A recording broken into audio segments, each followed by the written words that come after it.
Iya, daerah sini aja. Kalau udah naik tol mah apa?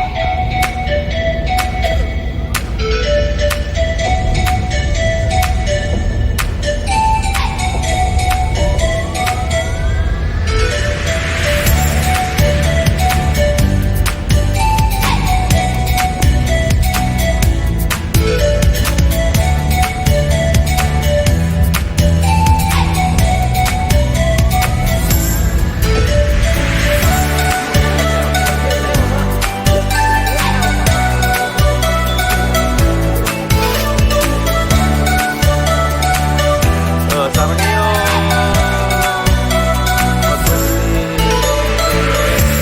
Halo guys, wih, jaket baru nih.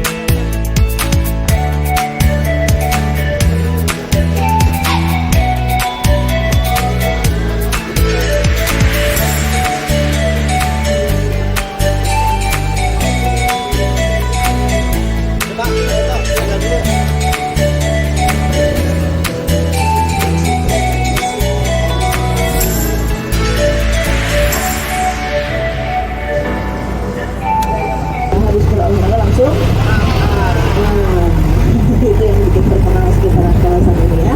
Oke, jadi naik Landas ini kita tidak hanya berkeliling di Taman Cipta juga, dan selama naik bandros nanti kalau pengen masuk ke kawasan Gunung Santai ini berbayar. Silahkan kalau mau masuk nanti ke museum, siapa tahu nanti ke Bandung lagi mampir motor sekitar Gunung Santai itu boleh masuk ke museumnya. Bersama masih wisata, itu juga dikenal sebagai kota berhantu. Yang pertama tadi kita melewati yang disebut sebagai ruang ambulans. Satu lagi di depan kita akan melewati stop. Ini ya, ruang kentang 1908. Masih sama. Itu ruang kentang ya. Dulunya adalah sebuah pasar tahunan. Di Bandung dulu ada pasar tahunan dalam masa kejadian belakang ini. Pasar tahunan bernama Jabers Market. Jabers Market sendiri sekarang sudah dihilangkan karena bangunannya alih fungsi dan sekarang berubah menjadi Stadion Angkatan Darat. Dan juga di sebelah kanan ini dia Taman Maluku, dulu bernama Pojok Hitam. Di Taman Maluku ini ada sebuah patung Pasteur. Di belakang dari taman ini bernama patung Pasteur bernama Presiden. Ya. Dan juga di sebelah kiri ini dia ada pusat elit militer Belanda di sebelah kiri bernama Gedung Van Orlov. Bangunan ini memiliki nama unik disebut sebagai bangunan 1000 jendela. Kalau Semarang kita kenal 1000 pintu, kalau di sini ada 1000 jendela. Nah, bangunan Gedung Van Orlov ini sekarang alih fungsi menjadi markas Komandan Daerah Militer 39. Di sebelah kanan itu dengan sekolah Belanda yang sangat populer dulu bernama HBS, kita kenal Guru-Guru Bersul atau SMA Negeri 5 Batu. Kalau asal sekolahnya ada di sebelah kiri. Ini dia HBS, Guru-Guru Bersul. Dan juga di sebelah kanan ini dia kawasan taman edukasi untuk anak-anak yang pertama-tamanya lulusan.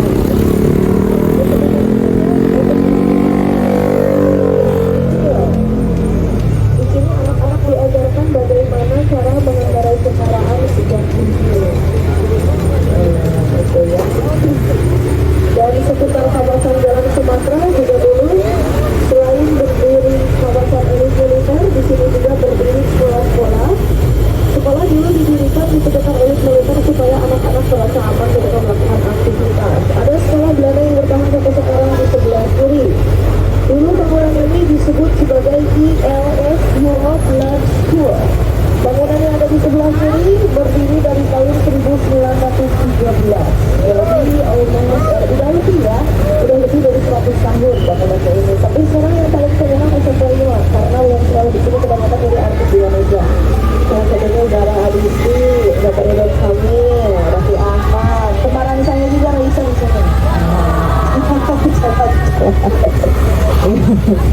Nah ini ya kawasan SMP Lima Bandung, dan ini terkenal karena inilah salah satu ya lokasi syuting film Gila. Nah ya SMP Lima. Iya, ada jalannya di sini ada. Bilangnya udah dewasa. Iya. Bukan dilanda masalah. Oke, nah ini sekitar kawasan Jalan Sumatera. Memang di sini banyak bangunan yang masih dipertahankan keasliannya karena memang bangunan yang ada di sini masuk ke kawasan cagar budaya. Di depan juga kita akan bertemu dengan kantor pusat bala keselamatan di sebelah kanan. Kantor ini dulu hanya ada 2 di dunia. Pertama di Bandung, kedua di Lampung. Kantor pusat bala keselamatan ini kita kenal dalam bahasa Inggris namanya apa? Ini dulu hanya ada 2 di dunia. Dulu pusat bala keselamatan sendiri sering digunakan untuk acara kegerejaan karena di depan dari bangunan tersebut ada gereja tertua di Bandung bernama Gereja Madura Santo Petrus ya. Nah di seberangnya di sana di Jalan Merdeka. Gereja Santo Petrus sendiri sudah ada sejak tahun 1942 ya, jadi sudah cukup lama. Barulah kita akan melewati tempat berbahaya untuk laki-laki. Sebelah kiri ini brand lokal yang terkenal di Bandung, ada di sebelah kiri. Apa nih? Iya, ini yang pertama tempat berbahaya untuk laki-laki, body pack. Dan satu lagi yang terkenal di sebelah kanan, Eiger Store. Ini adalah Eiger Store terbesar di Jawa Barat. Bahaya ini ya untuk kawasan tempat berbelanja. Ada 3 brand sih di sini di sekitar kawasan Sumatera. Tadi ada body pack, sebelah kanan ini ada Eiger Store. Ini Eiger Store terbesar di Jawa Barat nih. Eiger Store. Lalu sebelah kirinya ini IST. Ini IST sebelahnya. Ini ada 3 brand yang sini ya.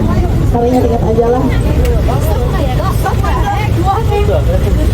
Oke, dan di sini juga di kawasan Jalan Sumatera memang terkenal sebagai kawasan kuliner ya. Bisa dilihat aja dari tadi kanan dari sini, di sini banyak kuliner terkenal.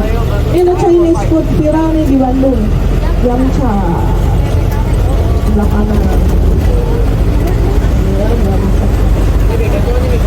oke, barulah nanti kita akan masuk ke kawasan Jalan Kamblong. Dari sini terlihat ada satu bangunan Chinese di depan. Ini adalah masjid. Di Bandung ini ada masjid Cina namanya Lao Tse. Lao Tse ini kan juga berburu. Jadi ketika orang Chinese masuk agama Islam ini, mereka akan mencari perguruan yang disebutnya Lao Tse kalau di Bandung ya. Lao Tse ini ada 2, hanya ada di Bandung dan di Jakarta. Nanti akan kita lihat di depan di Jalan Kamblong. Kalau mau cari makanan khas Bandung yang terkenal, mungkin sudah tahu namanya batagor. Nah, ada satu batagor rekomendasi yang terkenal di sini di Jalan Veteran. Namanya batagor Kingsley. Terkenal karena harga satu batagornya 20.000. Iya. Seporsi 80.000 ya Bu? Iya. Terkenalnya karena mahal katanya tadi.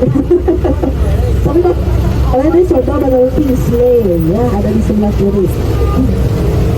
Nah, ini cukup terkenal.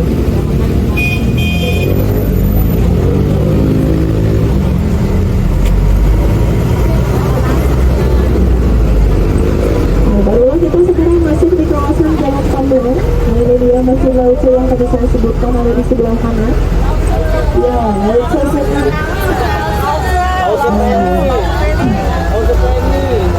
ada 2 ya di Indonesia. Barulah kita masuk di kawasan Jalan Kamblong. Di sini juga ada toko es krim legenda. Ini sudah ada dari tahun 1920 di sebelah kanan. Toko ice cream bakery rasa. Banyak banget katanya ada rasa ini, rasa yang pernah ada, rasa takut kehilangan. Yang paling enak kalau kata orang Jawa rasa bayar, betul? Rasa bayar gratis. Oke, barulah nanti di depan kita akan masuk dulu ke kawasan Jalan Asia Afrika. Sayang sekali kita datangnya di hari Senin karena kalau di hari Senin kita tidak bisa melihat hantu.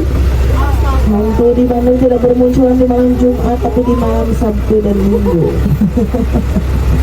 Mereka nggak mempan kalau kita baca doa, memangnya kalau kasih duit. Nah itu ya, cosplayer. Gak ada hantu hari ini. Hantu Bandung takutnya bukan sama pemuka agama, tapi takutnya sama Satpol PP lah. Jadi kita tidak bisa lihat hantu ya hari ini. Oke, kita bercerita lagi mengenai sedikit sejarah Bandung. Yang ada di sebelah kanan ini adalah Hotel Prayandar. Dulunya adalah tempat kopi bagi orang kaya Belanda. Mereka sering menyebut diri sebagai para priaman Kultos.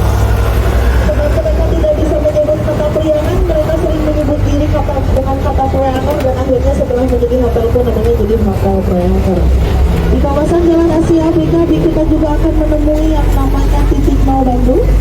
Start pertama kali Bandung dihitung berasal dari papak besi yang ada di sebelah kanan. Kita kenal dalam sejarah yaitu Herman William den Bosch, gubernur pada masa penjajahan Belanda. Beliau ini menancapkan pakatnya di sini dan mengamanatkan kepada bupati yang menjabat saat itu, katanya beliau menghadap NU dengan PF. Katanya Zoh dan Al Islam tadi establish go. Setelah saya kembali ke sini harus terbangun sebuah kota. Dan akhirnya dibangunlah kota yang kita kenal namanya Bandung. Ini sebelah kiri merupakan salah satu hotel tertua di Indonesia karena hotel ini sudah ada sejak tahun 1810. Siapa tuh? Ada di sini pemiliknya ada. Bapak Herman. Dan juga di sebelah kanan ini tempat berkumpul delegasi negara yaitu Museum Asia Afrika. Dulu ini yang menjadi tempat berkumpul delegasi negara, kalau sekarang delegasi pertahanan kalau di Afrika dan itu. Ya, di sini ada yang satunya yang paling terkenal aku bilang adalah publik. Oke. Dan sekarang kita masuk dulu ke kawasan Pulau Batu. Sebelah kiri ini dia mengalun tersebut setiap kota di Pulau Jawa akan selalu memiliki alun-alun. Alun-alun merupakan tempat berkumpul. Akan selalu memiliki unsur ekonomi, unsur agama, unsur politik, dan unsur sosial. Karena menjadi tempat berkumpul, oleh karena itu alun-alun menjadi tempat di mana dibacakannya berita ataupun dibuatlah suatu perhitungan ketika melakukan usaha. Namun akhirnya orang-orang sebenarnya dari semakin majunya peradaban, pemukiman ini tidak lagi terpatahkan melainkan dimasukkan ke dalam penjara. Oleh karena itu dulu di sini kemudian dibangun sebuah penjara bernama Penjara Banjir, dan yang pernah ditahan di sini adalah Presiden pertama Indonesia yaitu Bapak Soekarno. Lokasi penjaranya ada di sebelah kanan. Tempat di mana dulu Bapak Soekarno ditahan karena mendirikan sebuah partai. Ada Bapak di sini dengan satu.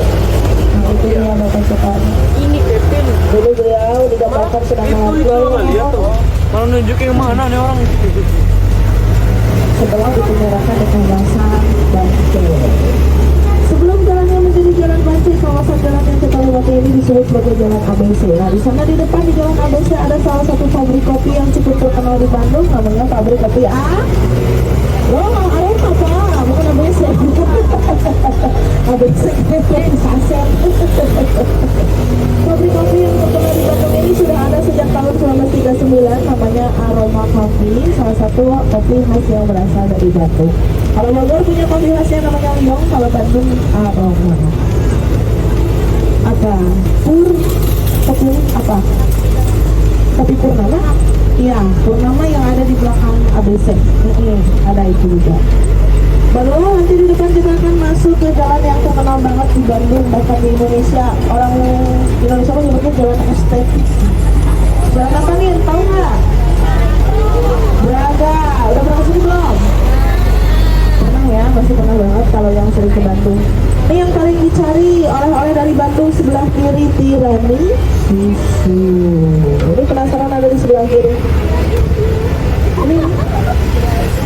Nah, ini dia nih. Tiramisu yang paling banyak dicari. Di sini ada tahu lalat juga, ada kok ada juga. Ada. Iya, tahu lalat. Tapi ini tahu lalat. Ini. Ini tahu lalat. Terus coffee shopnya Juma Risa, terus restonya Ahmad Dhani juga ada di sini.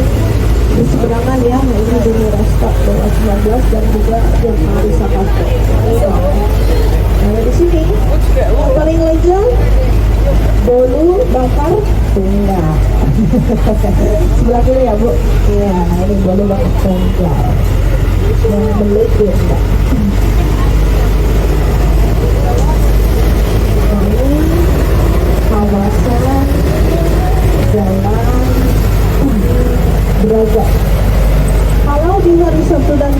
kawasan ini memang tidak dibuka alias tutup ya, jadi tidak boleh ada kendaraan yang lewat di sini. Dari yang viral sebelah kiri nih, kopi toko Jawa, wafer, ice cream kantina, bakmi coki, ini kan yang kira-kira kita sini ya. Ada banyak sih yang sekitar kawasan Jalan Braga. Jadi kenapa namanya disebut Braga?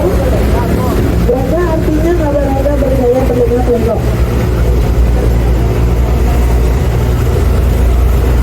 Jadi dulu kawasan Jalan Braga ini merupakan tempat berkumpulnya orang-orang Belanda ketika mereka memiliki pakaian mewah.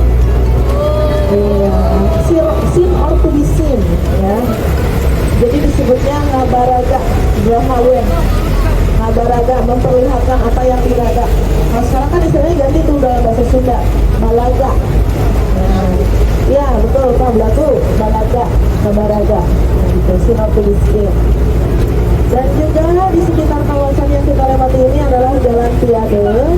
Dulu Piade ini hanya ada 3 di Indonesia, hanya ada di Bandung, Jogja, dan Surabaya. Kita bisa melihat juga kereta api zaman Belanda yang dulu digunakan bernama lokomotif Sigobar ada di sebelah ini dengan tanda kereta merah dan hitam. Kalau keretanya hitam merah dan Sigobar, kalau keretanya biru pasti namanya si Thomas. Si Thomas, iya. Nah itu dia tadi kita melewati kawasan Braga dan kawasan Piade. Nah ini di sebelah kiri, ini adalah salah satu gereja tertua juga di Bandung. Kalau tadi Santo Petrus tahun 1940, kalau ini tahun 1940 lebih tua lagi. GBI Gereja Batan Indonesia. Nah, jadi dulu di sini ada 2 gereja. Iya, gereja Kristen. Yang satu di sini Protestan, yang di sana Katolik ya. Yang di sini juga kenapa dulu dibangun 2 gereja? Karena yang di sebelah sana ini adalah taman yang disebut sebagai kebun raja. Hanya boleh anak-anak para petinggi Belanda dulu yang boleh main di sini.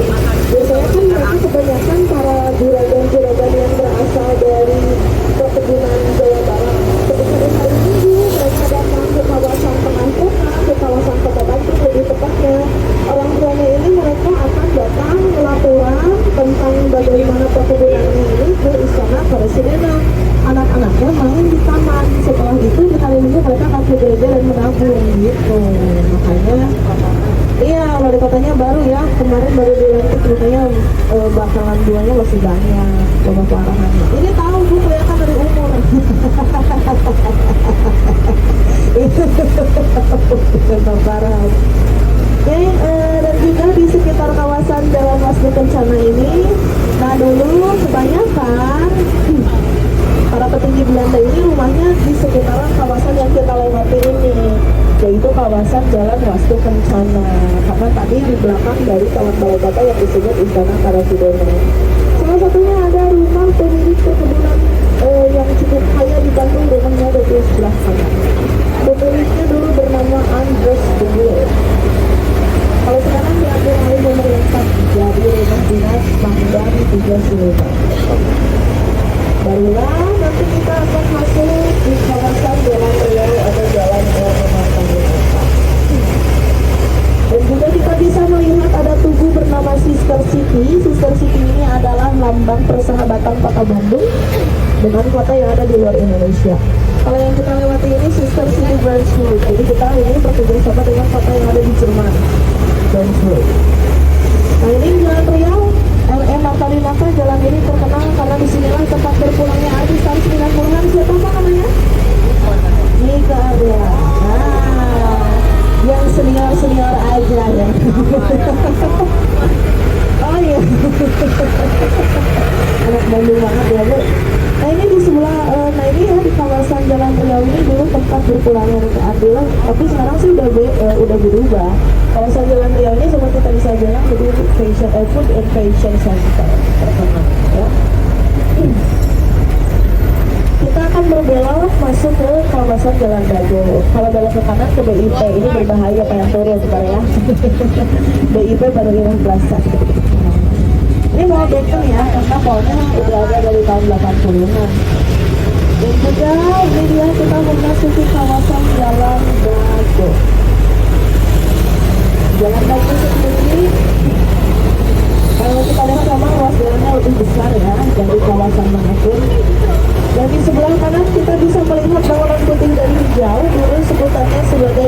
tiga warna.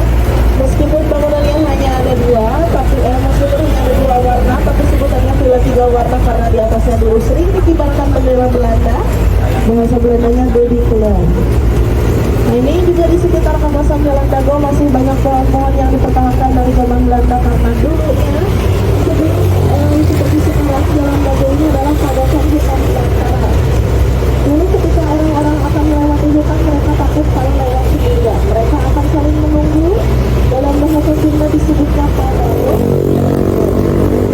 Karena itu nama jalan yang kita lalui Dago yang disebut sebagai tempat meeting pemerintah. Kawasan Jalan Dago pada tahun 1920 menjadi kawasan terelit yang ada di Bandung. Pertama kali listrik hadir ke kawasan Jawa Barat, kawasan Jalan Dago adalah wilayah yang pertama kali dialiri listrik. Oleh karena itu, memang dulu kawasan Jalan Dago merupakan kompleks bagi para petinggi Belanda juga. Dan kita akan masuk kembali ke kawasan Jalan Diponegoro bertemu dengan tadi yang namanya Gedung Sate. Dan kenapa namanya bisa jadi Gedung Sate? Sebetulnya pada awalnya gedung tersebut adalah gedung dengan berbahasa Belanda. Pada awalnya nama asli bangunannya adalah Hoferman Bosgaiger. Bisa disebutin? Kalau dengar sekali pasti susah. Itulah hal yang sama ketika orang Indonesia mendengar nama aslinya, mereka tidak bisa menyebutkan nama bangunannya. Ketika melihat penangkal petir menyebutnya Tusuk Sate. Begitu. Tusuk Sate ini memiliki 6 skewers on the roof tuh, 6 buah bola di atas bangunannya. Itu adalah penangkal petir, ya. Mengapa jumlahnya hanya 6 tidak 7? Karena 6 ini sebetulnya melambangkan penghabisan dana dibangunnya gedung sate. Dulu gedung sate ini pada awalnya diperuntukkan menjadi pusat ibu kota negara. Namun sebelum semuanya terrealisasi, masuklah penjajahan Jepang sampai akhirnya ibu kota negara tidak jadi dipindahkan ke Bandung. Nah, ini gedung sate sendiri dulunya adalah 3 kantor. Di sana ada kantor PU, pekerjaan umum, lokomotif atau sekarang jadi KAI, dan PTT Pos Telepon Telegraf. Ya. Oleh karena itu sekarang di kawasan gedung sate ini ada museumnya juga yang disebut Museum Pos Indonesia. Nah, ini dia, kita masuk lagi di kawasan Jalan Diponegoro. Nama yang ada di atas gedung sate melambangkan penghabisan dana dibangunnya gedung sate. Dalam mata uang Belanda menghabiskan dana sekitar 6 juta dan kalau dirupiahkan sekitar 420 miliar pada tahun 1920. Pembangunan gedung sate memakan waktu hingga 4 tahun karena memang mendatangkan arsitek dan juga pemahat yang berasal asli dari Chinese, ya. Oleh karena itu bangunannya ini mewakili kitab agama. Kalau kita lihat di atas bangunannya ini ada penangkal petir yang berbentuk bunga lotus. Itu bisa dicapai menggunakan bunga lotus. Dalam kebudayaan agama Buddha, bunga lotus itu dianggap sesuatu yang suci. Lalu atapnya bergambarkan agama Hindu, mewakili bangunan pura yang ada di Bali seperti yang kita ketahui. Dan juga kalau kita lihat jendelanya ini mirip seperti kubah masjid dan pilar-pilarnya dibangun seperti bangunan kekristenan atau bangunan Romawi. Oleh karena itu bangunan gedung sate pernah dinobatkan sebagai bangunan termewah yang pernah dibangun oleh orang Belanda di Bandung. Karena mewakili empat agama. Pada saat itu ya masih 4 agama di Indonesia pada saat itu.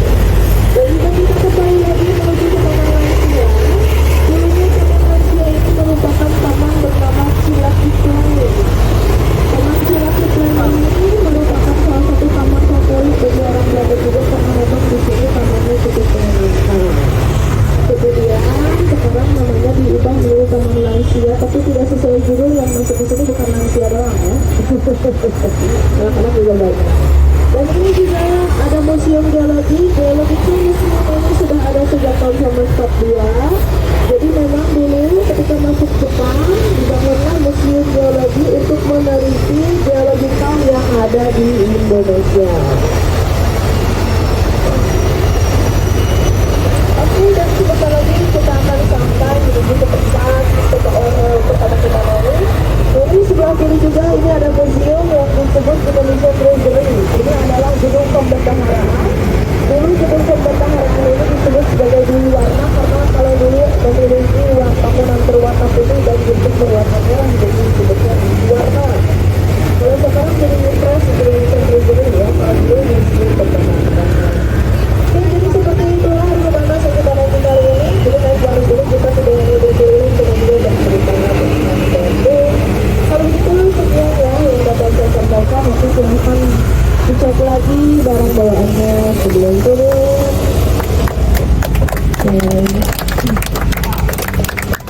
Terima kasih ya atas perhatiannya. Hati-hati turunnya. Satu present dari saya, hidup kesepian tanpa kekasih. Cukup sekian dan terima kasih.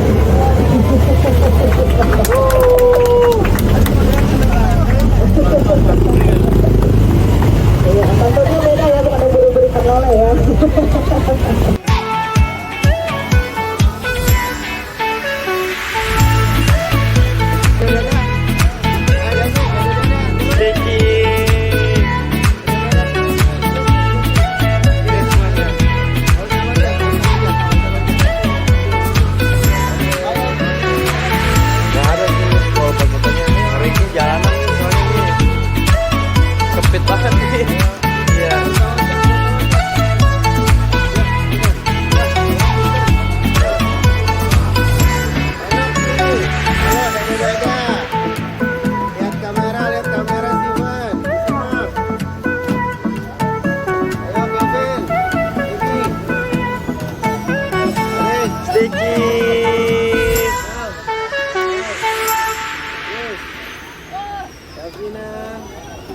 Silakan maju.